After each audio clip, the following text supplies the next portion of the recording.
Welcome, Pewter Report readers, viewers, and listeners, to a brand new edition of the Pewter Report podcast, brought to you by our friends over at Briar-Greaves Insurance. Protecting your assets starts with a company that you can count on.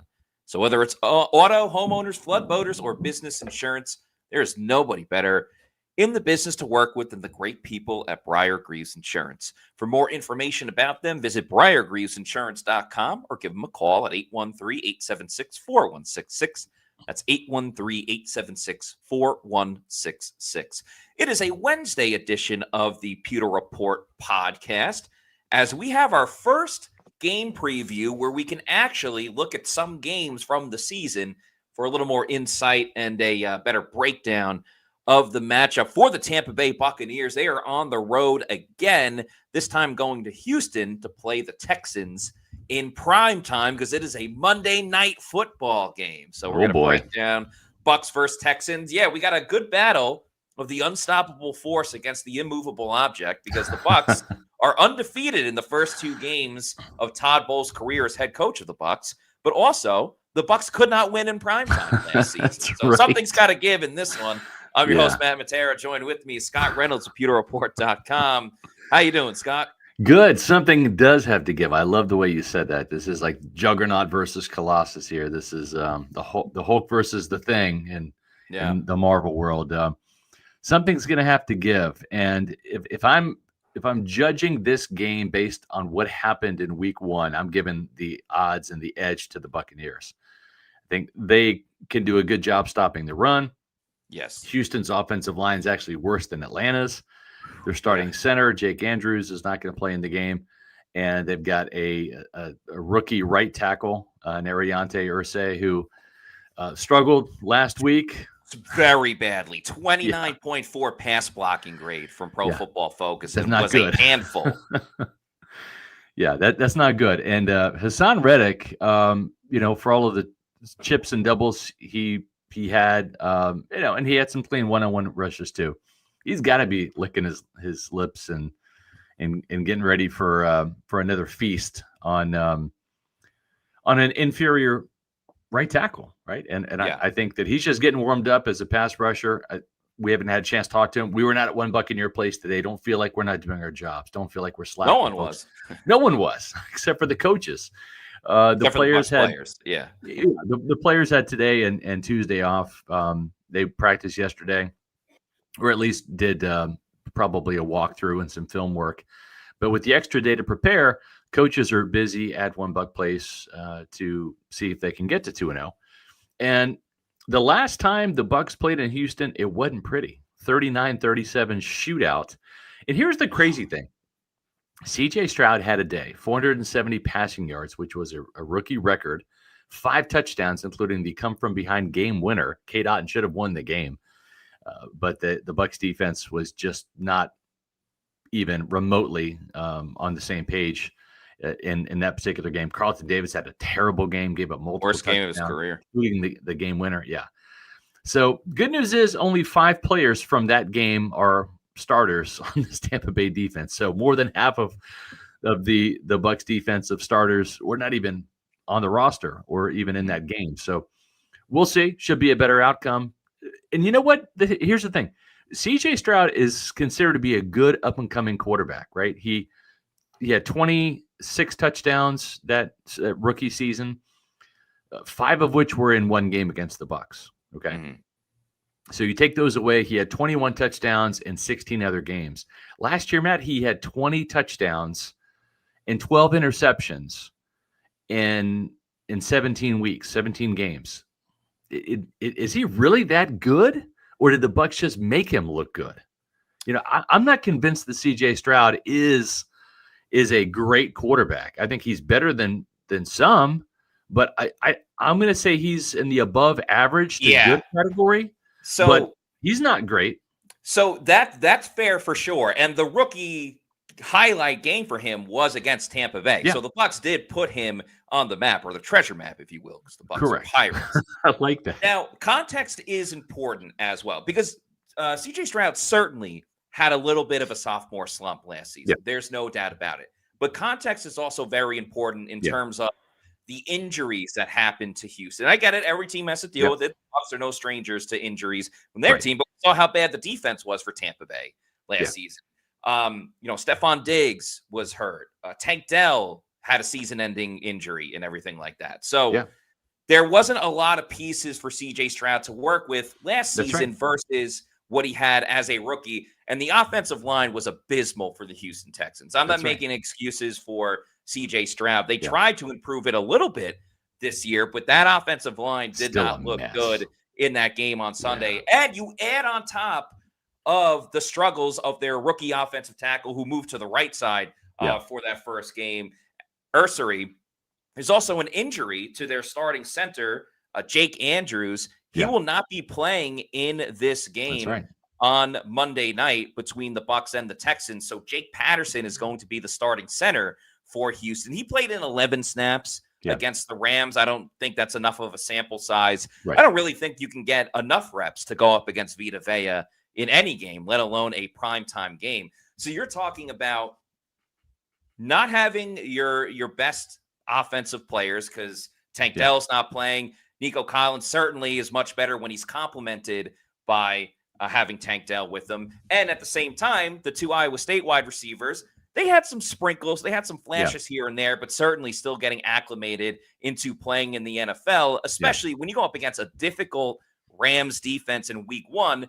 And the Bucs defense, while there were some flaws, they want to get to that level of the Rams, of some of the top teams in there. I think this is going to be a defensive fight in this game on Monday. Yeah, I'm with you. Did you say two Iowa State receivers? See, Samuel Fisher, our resident Iowa State Cyclone fan. I don't know if he's in the chat today or not, but he is. He would correct you because there's actually three Iowa State receivers on the Houston Texans. Like literally half of their receiving corps is from Ames. You have Jaden Higgins and Jalen Noel, the rookies this year. They also have Xavier Hutchinson on the team as well. He had 2 catches for 30 yards. So kind of a crazy stat to see three wide receivers on one team from the same school, and it not be a school like LSU, which produces a lot of NFL caliber talent. Not throwing any shade towards Iowa State, who's currently leading the Big 12. I'll put that out there. But it's not like they're known as wide receiver around college football. But yeah, interesting to note that they drafted both of the Iowa State receivers this year, and Noel, who the Bucs did like, had him in for a top 30 visit, and then Higgins, the other bigger receiver out of the two, and they already had Xavier Hutchinson on the team, I think, from last year. So I get it. It's not maybe like a ton of talent there. They still have Nico Collins. Nico Collins had a very average pedestrian game. 3 for 25. Yeah. I mean, so he really didn't get much up. They have Nick Chubb too on the team, but it all starts up front. If CJ Stroud doesn't have time to work through his progressions, it doesn't matter. If Nick Chubb doesn't have holes to run through, it doesn't matter. And so this is an opportunity for Tampa Bay's defensive front, their front four, to really get after this. And for Todd Bowles, I think to ramp up some pressure on his guys up front that are trying to get the pressure and say, listen, it's like, we left some sacks out in the field, and let's get those sacks on Monday night. Let's not just settle for 1 or 2 if you count the sack that Yaya Diaby had that was called back due to a penalty on Jamel Dean. This should be a 4 or 5 sack game with the talent up front, and I'm not including guys like Antoine Winfield Jr. on a blitz, or Servassier Dennis, or Levante David on a blitz, right? And I think it's possible to have one of those kind of gang up games. But this, to me, outside of maybe Jalen Noel, they really don't have a lot of speed at wide receiver, Matt. This is kind of a yards after catch, pedestrian possession type of wide receiving core. Tank Dell's kind of the big play guy. He's shelved this year. He's done, right? So the guys that they have outside of Noel, who is kind of a guy that has some speed to get down the field, you want to mug these guys up at the line of scrimmage and play some press man coverage. And we saw some of that last week, and it worked. I think it worked a lot, on Drake London. Then, of course, he got banged up later in the game.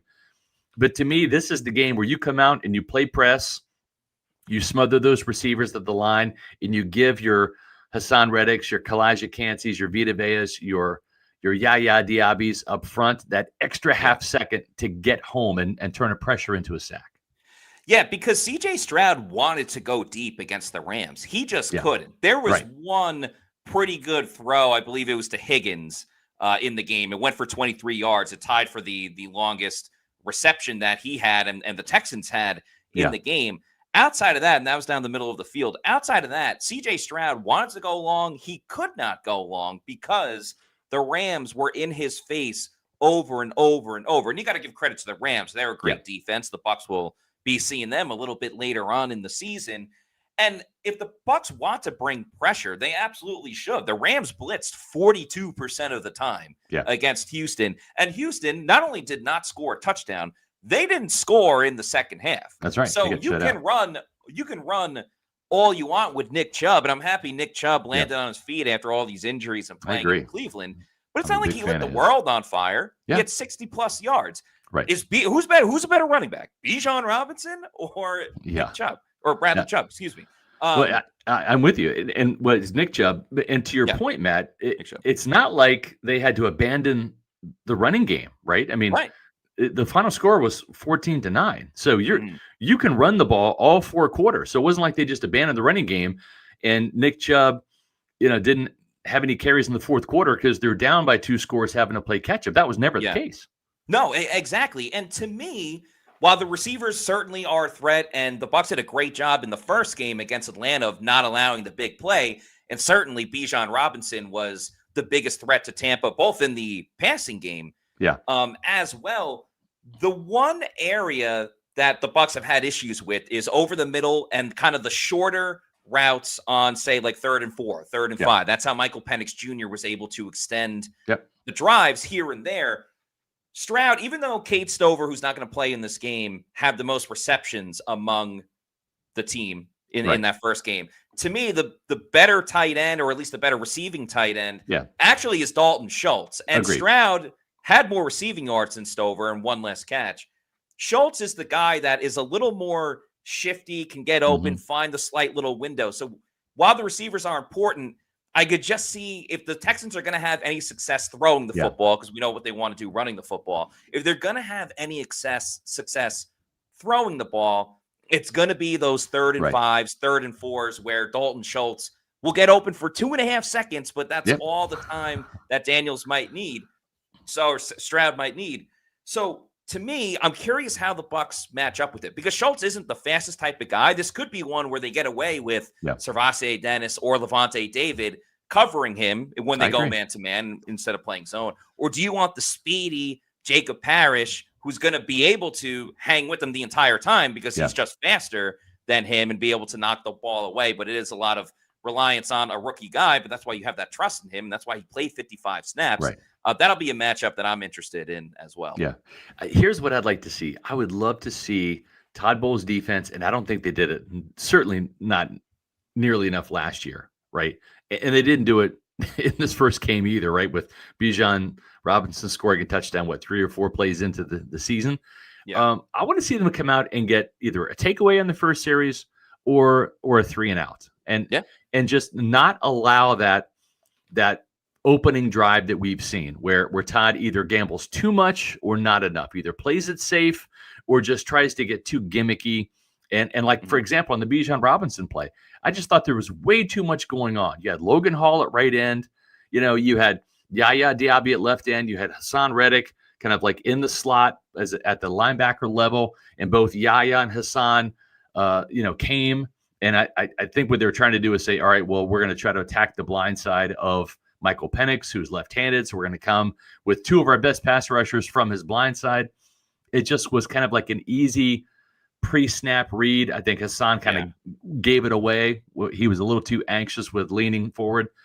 And, and then if you're CJ Stroud, if you're Michael Penix, you're just like, all right, well, I know where Bijan Robinson is going to be, wide open in the flat. And I'm going to throw it to him, and I like my chances. So I would love for Bowles just to come out and say, you know what?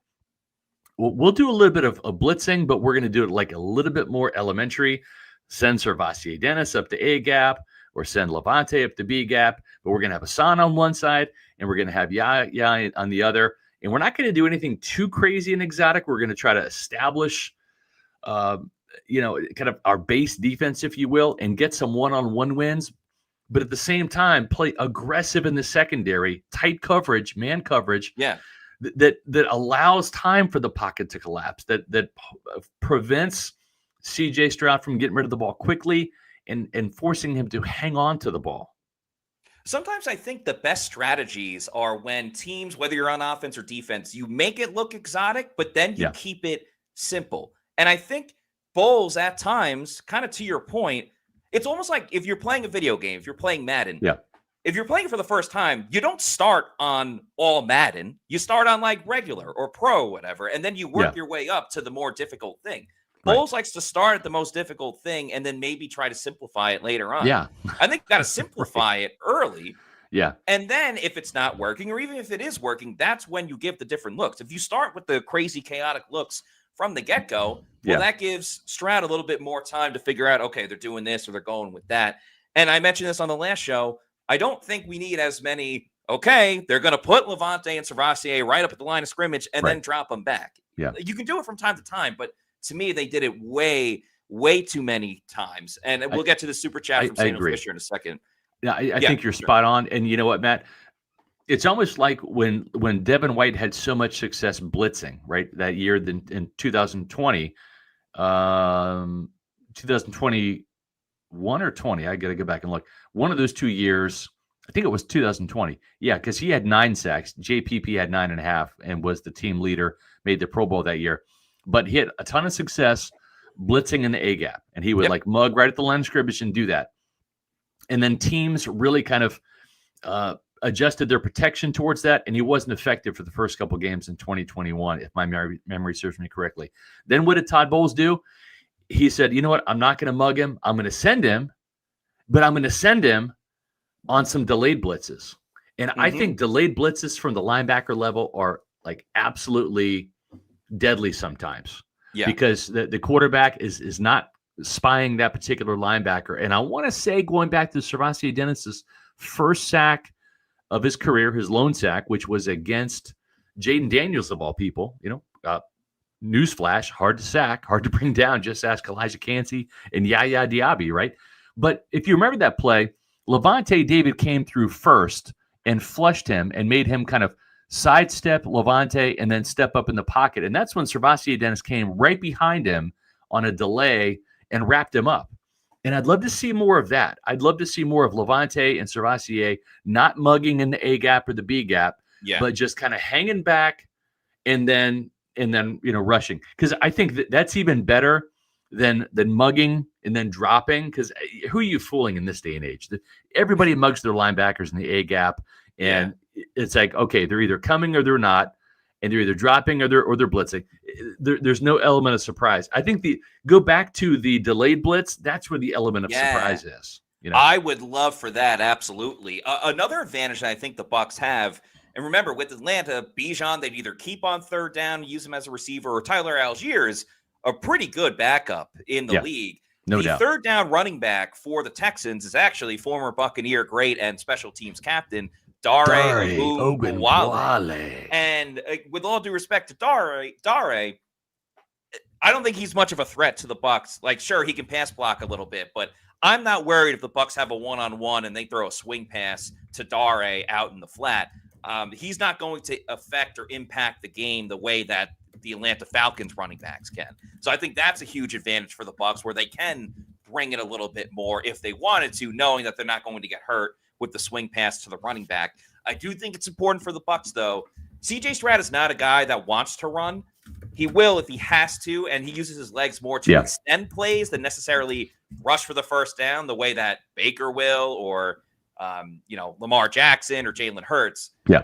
But we saw with Michael Penix, who's not as That's mobile. right. We saw the Bucs get him, hold on to him, not be able to get him. He rushed for the first down on 4th and goal. He eventually rushed for that touchdown. Be careful with that, because if Stroud can extend plays and improv the way that other quarterbacks can, not even the best defenses can, defend that if he's going to have 10 seconds to scramble around and then finally find the open man. So definitely have to be wary about that too. But let's I get to agree. some of these super Let's do chats, it. starting with Iowa State's own Samuel Fisher. Thanks for the $2 super chat, who says, what's the word on Chase McLaughlin? Is his leg hurt? Not sure. I asked about that. I've not heard back yet. Again, we were not at One Buccaneer Place today because there was no media availability. So today is Wednesday, but it really tomorrow is going to be Wednesday because of the extra day. The Buccaneers got an extra day off today. They always have Tuesdays off. That's the players' day off. So they kind of got like a little weekend here. And tomorrow, Thursday, will be Wednesday. And then Thursday will be, or Friday will be Thursday. And Saturday will be Friday. So everything's kind of backed up a day. And we'll have some more information for you tomorrow. That's why you got to tune into tomorrow's podcast at 4 o'clock. Let's go ahead and plug that, shall we? If we can get a clean screen here. We'll let you guys know that tomorrow we got, that's the Bucs Texans preview. Did I not load it up? I thought I loaded it up. I did load it up. Anyway, we have a show coming up on Thursday. Can the Bucs continue their week 2 mojo? And that's number 2 right there. That's a Emeka Iabuka. Rookie sensation, Emeka Iabuka. The guy that had 2, keeping with the theme of 2, week 2, 2 touchdowns, including the game winner. So tied for the NFL lead. That's right. Can the Bucs continue their week 2 mojo? Not only is Tampa Bay undefeated in week 1 under Todd Bowles, but also undefeated in week 2. We'll see if that trend continues in Houston. As we let off the show with, something's got to give. Either that week 2 mojo is going to continue and the Bucs also get off their schneid in primetime, or the primetime schneid's going to get them. Friday's podcast, can the Bucs finally win in primetime? Matt and I will be talking about that at 4 o'clock for our Pewter Insider. Folks, those are the Pewter Premier and Pewter Platinum members. They get access to the Pewter Insider podcast, our bonus podcast. Sometimes, listen, we always try to have a quality show, but sometimes we save the best for last. So we talked last week, Matt, about what? About the Bucs' dominant special teams. And it was just about dominant. Oh, so close to being dominant, if not for Chase McLaughlin taking some withdrawals rather than making some deposits at the Chase Bank, missing that last field goal. And his extra point, it didn't matter because Younghoe Koo got into the mix as well. But we talked about Tampa Bay's return game in that Pewter Insider. And lo and behold, the Buccaneers started off week 1 with a bang, right? With Cam Johnson winning the NFC Special Teams Player of the Week award. So that's not bad for a guy that only had 1 return, right? 54-yarder, but it was a good one. So, hats off to Cam Johnson for winning that. But we talked about that. We talked about how Riley Dixon could really be a factor on Friday's podcast, the Pewter Insider. And he was. Averaged over 50 yards per punt with a 44 net, 2 punts inside the 20, and no punts inside the end zone for touchbacks. So you learn stuff, folks, when you watch the Pewter Insider on Fridays. Yeah, who would have thought that Chase McLaughlin would be the problem on special teams for one game, and the return game would be the hero for special teams? But congrats to Cameron Johnson. Awesome to see. First returner to win special teams player of the week for the Bucs since Bobby Rainey back in 2015. Against Buffalo? I believe so. He had a 58-yard return. So Cameron Johnson's close to reaching him. But I hope Cameron Johnson can continue to be a weapon for this team where teams have to think twice about it. And with today's new kickoff rule, I know that Sean Tucker's been the primary guy, but Cameron Johnson's been out there too. I wouldn't mind seeing Cameron Johnson take some kickoffs as well, especially if it's either kick to Cameron Johnson or kick it in the end zone for a touchback. I think that's a dicey situation for the opponent each week. But yes, special teams certainly a huge factor for the Bucs, both mostly positive with everyone you just mentioned, a little negative, of course, with Chase McLaughlin, and then, of course, positive with Younghoe Koo missing and giving the Bucs the win. Exactly. Let's real quick. Speaking of positive, I'm trying this new series. It actually got a pretty great reception. So it's a little tongue-in-cheek. It's very positive. There's absolutely not an ounce of negativity in my new video series that debuted yesterday called The Bucs Bright Side. And I'm Mr. Sunshine and Rainbows, and I'm going to give you guys some pewter positivity after every game, win or lose. Some videos, if the Bucs get blown out, will be very, very brief. They might be 30 seconds long. I'll find something positive. Yeah, it'll be a YouTube short, exactly. I'll find something positive. They're a little bit longer when the Bucs have a lot going for them, and I thought there was a lot of positives to take away from that Week 1 win. So check it out every day after game. We'll call it that because it'll be on Tuesday next week when the Bucs play on Monday Night Football. I would have had it out on Monday, but I had a haircut, so priorities, people. But you're looking good. Well, I appreciate that. Thank you. It was necessary. It was getting a little crazy up there, but so yeah, check it out. It's different, as I said in my initial Bucs Brightside video. Any rage or disappointment I have or might have about this team, I will save for my Pewter Pulse videos. So, and actually, I mentioned this in the comments too. Kathy Gillespie, one of our Pewter Report TV channel members, yes, was the inspiration for this because Kathy always wants to hear the good news. So I know there's a lot of you people out there too. It's not just Kathy, but I thought, you know what? For the people that think sometimes the fan base can get a little too negative or the media coverage can get a little too negative, hey, we call it like we see it. We try to be fair and objective in our reporting. And if it's bad, we got to say it's bad. But in Bucs Brightside, for the next 16 weeks, outside the bye week, there'll be plenty of positivity there. So check it out on Pewter Report TV or YouTube channel. Yeah, Pewter Brightside. Maybe a little inspired by Mr. Brightside, the song by the Killers. Yep. But yeah, it was a great segment and looking forward to it all season long. So everyone make sure check that out on our YouTube channel. Let's get to a couple more super chats, starting with Tall Florida Guy. Thanks for the $4.99 super chat.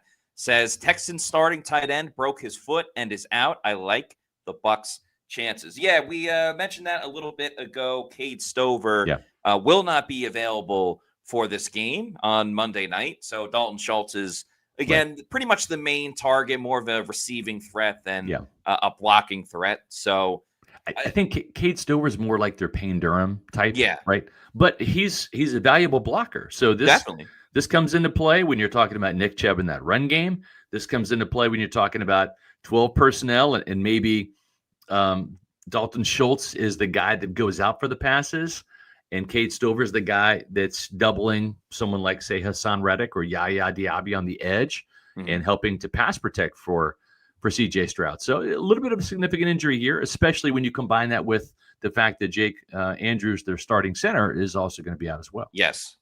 Yeah, for sure. So, like, if Vita Vea is dominating up the middle and Hassan Reddick is taking advantage of his matchup as well, well, Diaby better be ready because Stroud is going to have to roll out and he'll be running towards his non-throwing side, which is, certainly helpful. But that's definitely a huge advantage that Tampa Bay can use in this game, just relying on that interior pass rush and Hassan Reddick continuing to do what he can do. Because, C.J. Stroud, after a phenomenal rookie season, I should say phenomenal, but he was a phenom for them. Yeah.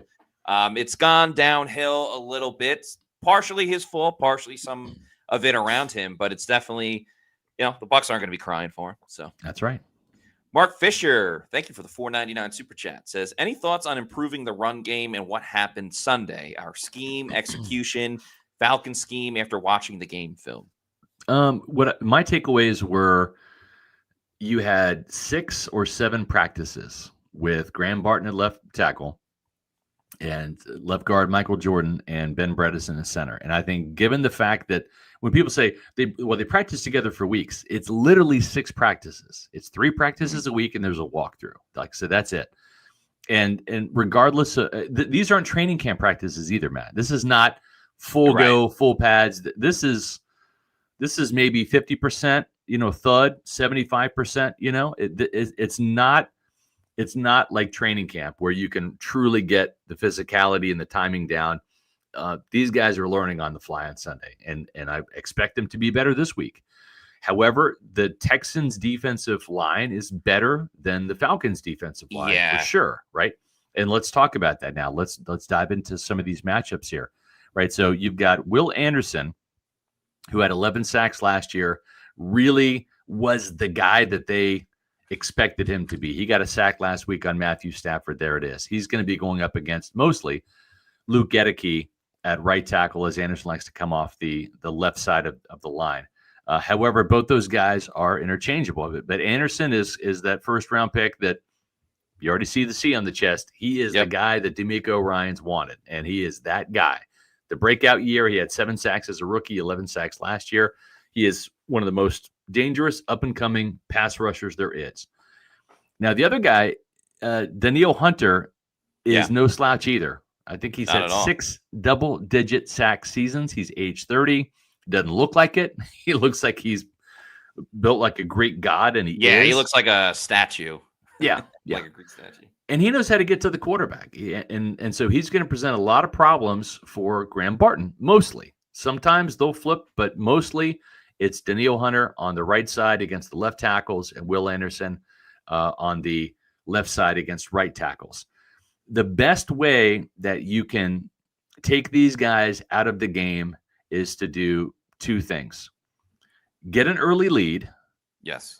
And then run the ball, right? In the fourth quarter, you're salting away a win. And also in the first quarter, run the ball at them and get into less predictable third down situations. 3rd and 3 would be ideal. 3rd and 7, not ideal, right? You want to be able to run at these guys and have to make them shed blocks and make tackles rather than get by your tackles and make sacks. So if Tampa Bay can get up on Houston early, and I think there's an opportunity to do that, Matt, because I didn't see a lot from Houston's offense with 3 field goals last week, and they were not exactly a juggernaut last year. Remember, 20 touchdowns all season long from C.J. Stroud. If Tampa Bay's defense can get some stops, get some takeaways, and this offense can cash in and get touchdowns rather than field goals, if Chase McLaughlin's going to miss, have him miss after getting 6, not miss field goals. Have him miss the extra points. But that to me is the key, is to turn these guys into having to tackle the run rather than rush the passer more often than not.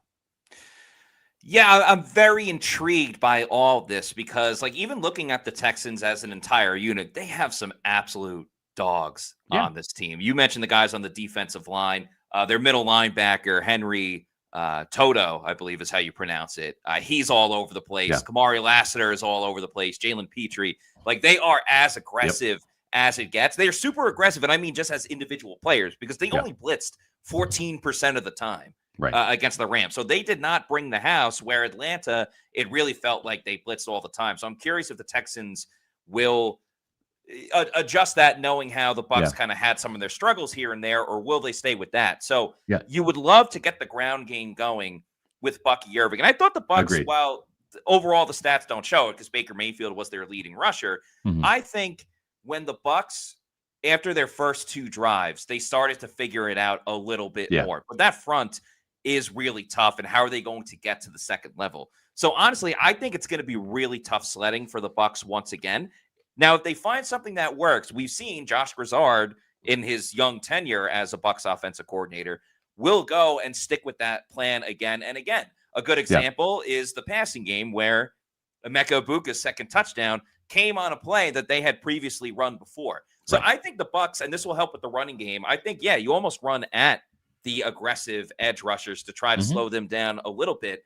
I also think maybe you get that screen game going a little bit more. I know they tried it with Sean Tucker and Rashad White specifically, but they didn't go to it very close with Rashad White, but they didn't really use it with Bucky Irving at all. The touchdown he had was more of a swing pass. So I hope the Bucs can figure it out running the football, and they will by the time the season's done, and especially Tristan Wirfs was here. Yeah. But I have a feeling this might be a game, especially if Houston decides not to blitz as much like they did in their first game. This might be another game where they rely on the wheels of Baker Mayfield to get the job done, get a couple of first downs, and things like that. But the aggressiveness of Houston is a very different type of aggressiveness. When you think aggressive, you think blitzing and constantly shooting the gaps. Yeah. That wasn't the case their front for Houston. Yeah, it's just their front 4, which is even probably scarier than sending a bunch of blitzes, because if they get home with front 4, you got a ton of people back. And we saw Baker, like, Atlanta wasn't giving Baker the deep shots. And then he had to pump fake. And then he was finally able to get it. But if he's not getting the deep shots then and there, well, what's the next answer? Yeah, and listen, a lot of their focus is on their ends, and it's as good a 1-2 punch as you're going to see across the league. I mean, those two guys are double-digit sackers, and I would be shocked if they're not again this year. D'Amico Ryans knows how to use them, and Yeah. he'll do a little bit of scheming, but it's basically beat your guy, and they got two guys that can beat you up front. The other two guys in the middle, Tim Settle at defensive tackle and Sheldon Rankins, who still quick and still active and still getting the job done. He's got to be around 30 or so right now, if not a little bit older. Those two players, Rankins and Settle, they're pretty active and they're disruptive inside. They're not the biggest guys. I think Settle's bigger than Rankins is, but they're active. They're active in stuffing the run. And let's not forget, the Rams have a Pro Bowl running back themselves in Kieran Williams, and he had 66 yards on 18 carries and did have a touchdown, but that's a 3.7-yard average. The Rams only ran for 72 yards, and it wasn't like Matthew Stafford was just having a day, so they just decided to pass the ball. Stafford was efficient, 21 of 29, but for only 245 yards and one touchdown, and that touchdown came at the very end of the game. I shouldn't say at the end of the game, but in the second half, in the third quarter, on a 13-yard touchdown pass. So it wasn't like the Rams offense was just exploding in the passing game. They didn't light it up at all. You're right. In all honesty, the Rams had one thing going in their passing game, and it was Puka Nacua. Right. And the way that they used Puka Nacua was super interesting. And I think that's what we're going to see with Emeka Iabuka. Now, they can move Mike Evans into the slot. Going to be a fun matchup when Mike is outside, because it's going to be Mike and Derek Stingley. But Emeka Iabuka moving around, putting him in the slot, I think that's the way to get the most bang for their buck, no pun intended, with the football team and a Buckeye. But with him in the slot, moving him around to a couple of different places, that's how they got Puka Nacua involved. That's how Puka Nacua got over 100 receiving yards. That's and I think that should be the exact blueprint plan for the Bucs in the passing game if they have to revert to not having enough time in the pocket, which they very well might be able to. We obviously have a ton of faith in Luke Edeke, and Graham Barton looked good at left tackle. But if they know they have to get rid of the ball quickly, I think that's the game plan. I agree. The game plan for your retirement, do you know what it is? Matt Matera just mentioned money in the bank. Do you have enough money in the bank for when you retire? Let the folks at Immuni Financial help you out in that regard. Will your savings last through retirement? Most people plan for 10 years, but retirement can last 30. Healthcare, taxes, market swings, it all adds up. Take our quiz. Check your retirement readiness today. Immuni Financial. That's right. This is a great tool here if you want to scan that QR code or visit immuni.com/retire. It's a quiz. It's a 2-minute quiz. I've taken it. They ask a lot of great questions, and they might not give you the answer you want to hear, but it's the truth. And the biggest thing is this is the key question for people, not even senior citizens, but people my age. I'm 53. Even people in their 40s that start talking about retirement or thinking about it. How much money will you need? How much money do you have to have saved to truly retire, to truly get out of the workforce and live on the money that you've made? The folks at Immuni Financial can help you take the 2-minute quiz. Scan the QR code right there. It'll take you right to the website, or visit immuni.com/retire. Let's get to a couple more super chats. Thank you, everybody, for your involvement. Bucks Basement with the $5 says, Texans won't be easy. They don't have a run game, so they can focus on picking apart our questionable secondary. They also have better pass rush than Atlanta. They definitely have a better pass rush than Atlanta, so that's something to really factor in. As far as the questionable secondary, one, Benjamin Morrison should be back this week. I'm not saying he's going to start. Yeah. But again, the Bucs didn't allow anything. They didn't allow the big play or the deep shot. So if teams want to, and I get it. It's very annoying at times when they dink and dunk and they slice and dice, and it got way too bad last season. If the Bucs can curb that in a little bit, then you'll live with like the 4 to 5 yard pass. Now you don't want that every single time on third down if it's 3rd and 4 and they get 5 yards. Yeah. But I have enough confidence in this group that they will go and adjust those areas. But the Bucs secondary didn't get beat. And then for those that wanted to complain about the Falcons going and getting into range to tie it up and everything like that, Well, Bucs gave 30 yards when they took the lead. The Bucs gave 30 yards on roughing the passer penalties. Yeah, two. So it's not like Michael Penix Jr. necessarily picked them apart. Yeah, exactly. Now we're going to have our Pewter preview and predictions out on Friday, like we usually do, even though this game's on Monday. So make sure you check that out on pewterreport.com. Make sure you visit pewterreport.com for all of our coverage. We've got a couple of great stories up to today, along with my SR's Pick 6 preview. And I'll put that in the chat here so you can read it as well. But Matt, we're going to come out with our official predictions on Friday, but I want to get your general sense. Do you agree with Wasp? I feel like it's going to be a low-scoring game. I'm kind of leaning that way. I don't see any of these teams, the Texans or the Buccaneers, getting into a shootout like it was last time, 39-37. This feels more like 2017, 23-20, maybe 21-16, somewhere in that range. What are your thoughts just in terms of, generally speaking, the scoring range? Yeah, I think the Bucs need a couple more weeks before they truly figure out how good their offense can be, and I'm confident they'll get there, but I don't think this is the week that they do it with still their makeshift line. And I think this is still another great opportunity for the Bucs defense to show that they are not the team that they are from last season on that side of the ball. So I do think it's going to be low scoring. From a betting standpoint, right now it's at 42.5. I'm curious to see how much, if that line goes up or down, because the more it goes up, the more I'm going to put money on the under. But if that dips into 39, I might take the over in that sense, because it is still Mike Evans and Bucky Irving and Iabuka. So no doubt. That'll be very curious. How about you? I'm thinking it's going to be in the 20s for the Buccaneers. I don't know that they're going to have that breakout game yet. I'm like you. I think that's coming at some point, but not quite yet. Maybe not till Tristan Wirfs gets back, which I think is going to be week 3. I think he's going to come back for the Jets. Don't hold me to it. Just a guess. No inside information, but it feels right in terms of where he's going to be. In other words, I wouldn't be surprised if he returned to practice this week or next week and then tries to give it a go there. But this certainly seems like it's going to be Graham Barton again at left tackle, Ben Bredesen at center, Mike Jordan for the left guard spot for at least one more week.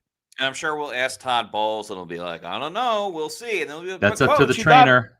Coach, you got on us last week for not asking. So that's true. Maybe we should ask him if Baker's going to be quarterback. Let's see if we'll have it. Right. We answered this one earlier, but Jordy Peterson, thank you for the $1.99 super chat. Any practice updates from this week? We'll be at practice tomorrow. So that will be when we first have updates. We will on Friday, and Saturday will be the official injury report of who's in, who's out, and all that good stuff. So pay attention to pewterreport.com. We'll have all that info for you as it unfolds. McGee, thank you for this $5 super chat. Says, Bucs time of possessions, does that have something to do with the bend, don't break defense? No, I think, Matt, you nailed it earlier. Those 2 15-yard penalties were big. And I forget what down they were on, but I don't think they were first down. And so, keep in mind, too, there was a penalty on 4th down, right? It looked like it was on Servassier Dennis. I think it was the offsetting called the offsetting penalties, right? That's another play right there. So, I think Tampa Bay's offense needs to do a better job of running the ball. And when they do that, they're going to control the time of possession. Baker Mayfield is a great runner. You don't want him to be your leading runner. And when Tampa Bay makes Baker the 3rd leading runner behind Bucky Irving and Rachaad White on a given day, maybe Sean Tucker, then Tampa Bay's ground game will get going, and you'll see the time of possession switch. You got to remember, week 1 is just such a crazy week. Yes. Because it's full of surprises. Nobody is really hitting on all cylinders. Matt, I agree with your take. I think the Packers probably looked the best in week 1 on both sides of the ball.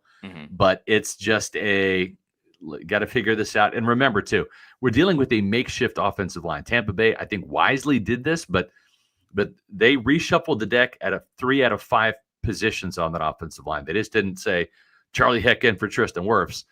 3 out of the 5 guys are playing different positions, and you're not going to have the continuity that you're going to want, or that you're going to have, I think, when Tristan comes back. I think and I'm not expecting him when Tristan comes back to just be gangbusters on the offensive line. He's got to shake some rust off too. Yeah. But I almost think it's best for the Bucs to have Tristan Wirfs practice this week, but not play. So you kind of get the the wheels in motion a little bit and then have him go for that home opener wearing the 1976 throwbacks. I think that's probably the best course of action. But you know what?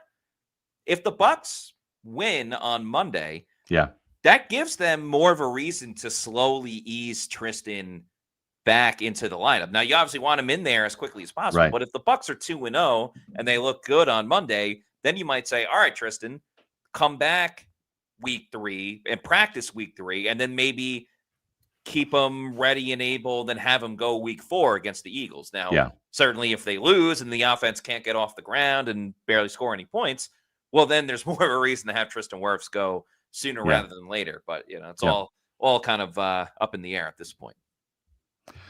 Yeah, it's going to be a good game. I'm looking forward to this. This is going to be a fun matchup to watch. I think Tampa Bay had some real opportunity here to go 2-0, to do some things offensively, and I think we're going to see a little bit more of the creativity from Josh Grizzard in this one. He's got a game under his belt now. This offensive line has a game under its belt, and I think Todd Bowles' defense, there was some missed opportunities there. And I think they're going to cash in on. They're going to get some takeaways. We saw C.J. Stroud, no touchdowns in the season opener. He had an interception.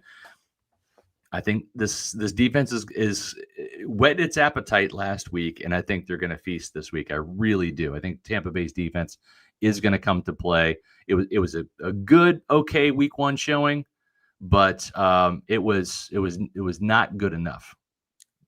And I agree with that. I think we need to start like a swear jar, but for every time the Bucs have an opportunity to take the ball away and don't take the ball away, and we got to put like $1 or $5 into the turnover jar every time that they miss on one, because that's I'm going to lose my mind if I see Zion McCollum drop another interception. Rumor has it that when the Bucs had 31 interceptions back in 2002, now this is just a rumor. I don't think that Mike Tomlin, who was the defensive backs coach, or Rondé Barber, who was a Pro Bowl cornerback, not in 2002, he'll tell you that, but he helped him get to the Super Bowl. But yeah, in 2002, there might have been like a jar that was passed around. And if you broke up a pass and didn't pick it off, you had to contribute, possibly, maybe. And that's why they got all those interceptions, because then when you got the interception, you supposedly maybe got the money. You won the pool. And it wasn't like, these players make, millions of dollars. And back then they were making $1 million or so, and hundreds of thousands for sure. But yeah, it's those type of highly competitive situations fuel teams, right? And I forgot who the NBA coach was, but it's like this was like a long time ago. This might have been like back when I started watching basketball. He would give his players $100 if they took a charge, right? Because he wanted more toughness. They're getting $100 out of the coach's pocket, out of his wallet. And that made the team want to do it. And these are guys that were millionaires, right? But they wanted it was personal then. It's like, coach, give me my $200. I took 2 charges, and the coach is like, here's $200. I'm making millions myself. We won the game because of this. So sometimes you need these little off the book type of locker room, deals to turn some of those almosts into yeses. We got those interceptions. And I think Zion McCollum should make the first couple of contributions, if you ask me. He should make 2, even though the other one wouldn't have counted with the penalty. But, you don't know that at the time. Yeah. And Todd Bowles said that Dean also had a one that should have been intercepted. So, there should be a couple bucks in that jar. For sure. We have one more super chat to get to.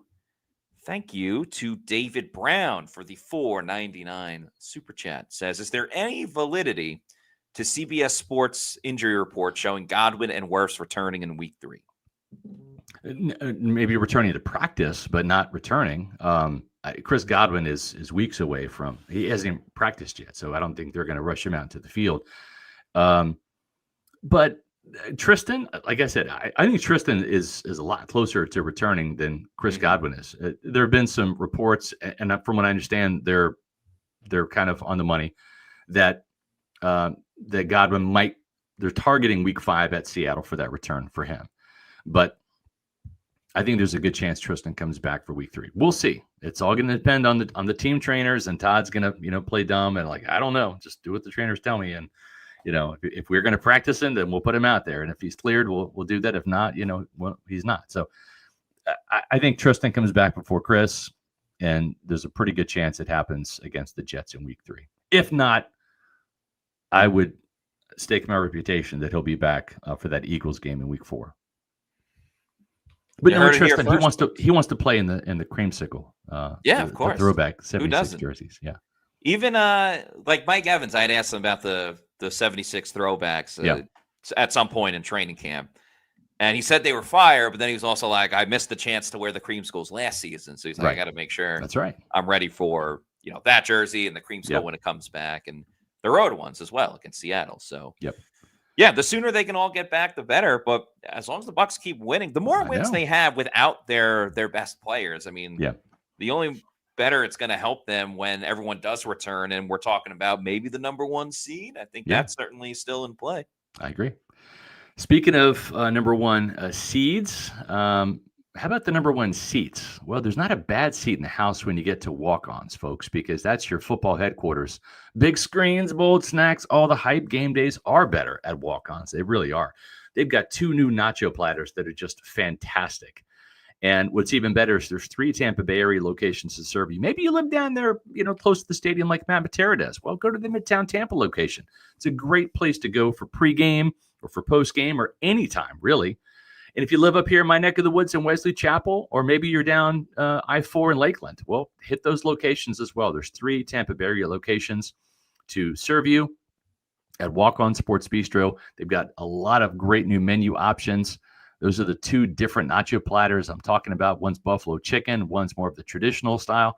You got the cheeseburger sliders, the artichoke spinach dip with the chips. You got the boneless wings. You got the mozzarella logs. Did I mention the new drinks, folks? They've got kickoff cocktails, the whiskey sour, the player's punch, which I've had is phenomenal, strawberry mule, and maybe, just maybe, you want to score some winning shots after the Bucs score touchdowns. They've got lots of new specialty shots, the green tea, the Mexican candy, the Washington apple, the lemon drop, which I've had is phenomenal, and the tropical Vegas bomb. And you know what? We always brag about Tuesdays being the day to get to Walk-Ons, right? Because it's the all-day happy hour. Well, there's another reason to go there on Tuesdays. Touchdown Tuesdays. Rewards members earn double points on Tuesdays and a free burger or sandwich once you hit 3 Tuesday visits. So this is for a limited time only. Get to Walk-Ons on Tuesdays, and all you have to do is just check in and have apps or food there, and then you can get a burger or a sandwich free after your 3rd Tuesday visit. So, and listen, go there on Tuesdays for the all-day happy hour and the $5 Tito's. It's the best place you can go to watch a Bucs game, folks. Absolutely phenomenal food. And, of course, the football is great because they've got TVs galore, not a bad seat in the house, plenty of games on, plenty of TVs to watch them on. Get to Walk-Ons. Walk-Ons is also where we had our meetup with our Pewter Platinum members. Yep.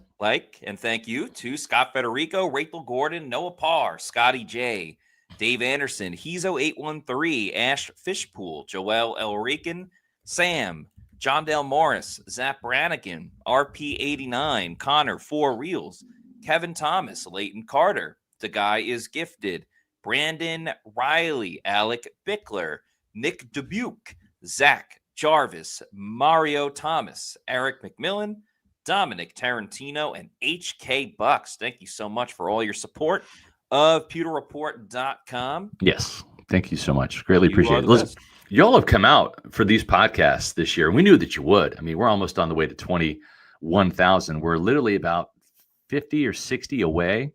Yeah, so if you haven't done it yet, hit the subscribe button on Pewter Report TV. Our YouTube channel is free.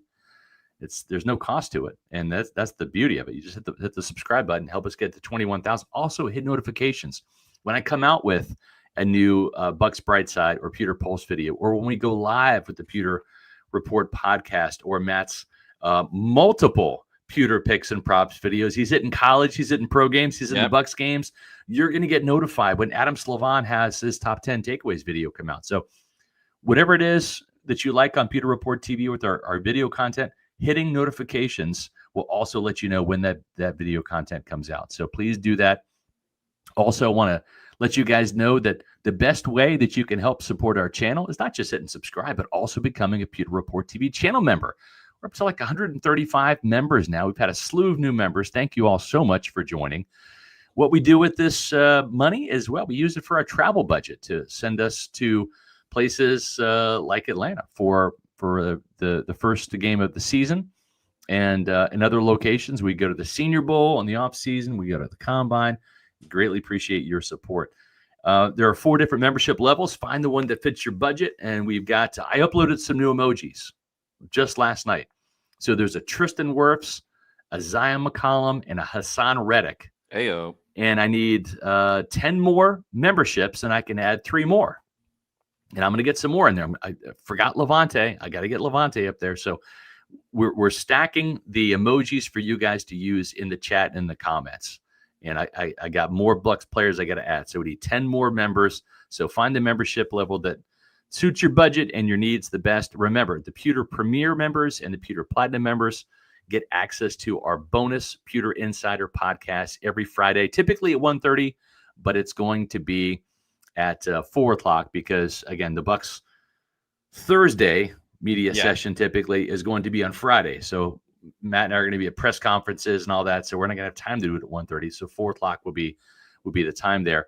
One last thing I wanted to remind everybody, it is hurricane season, and as Matt started the show with, that's a picture of a hurricane coming into Florida. Nobody likes to see that, but we can't really control it. So all we can do is control the type of coverage we have.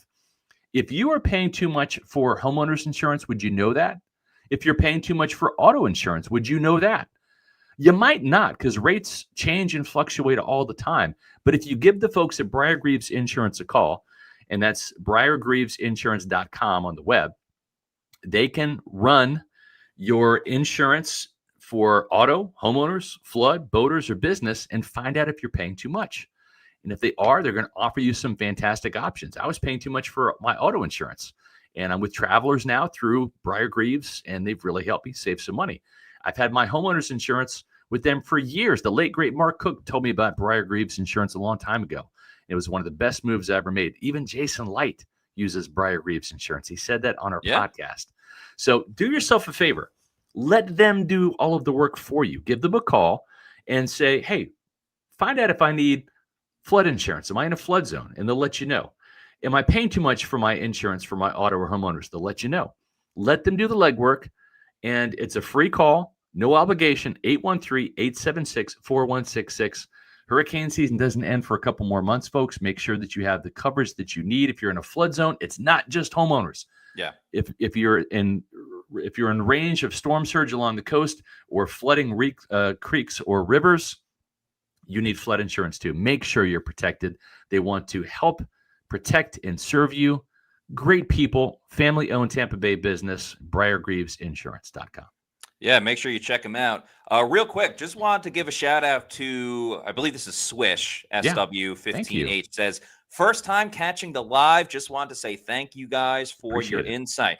Thank you for watching the show. I'm glad very happy you got to be able to watch it live. I know not everyone's able to, just based on the time that we do the show and stuff like that. So wanted to make it worth your while with getting your comment up, because that's part of the fun of watching us live. Yeah. Also, speaking of live, yeah, we're going live on Monday for the Pewter pregame show at 9 o'clock a.m. Myself and Scott looking at the freshest news with injuries and the biggest matchups in the game. And then we'll have the Pewter Game Day show later that night at 7 o'clock, a little bit earlier because there's a doubleheader of Monday Night Football games. But that will be me and Daniel Morales going again for the Pewter Game Day show. We had a lot of fun the first time, tons of drama.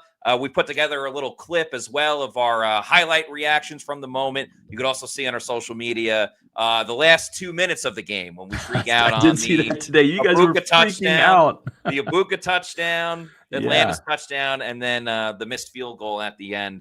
It's all on our social media. It's a ton of fun, and hopefully all of you can join us for it. So If you're not already doing so, please make sure you follow us on all of our social media on X, Facebook, and Instagram. We're at Pewter Report. And our YouTube channel is Pewter Report TV. Please like and subscribe.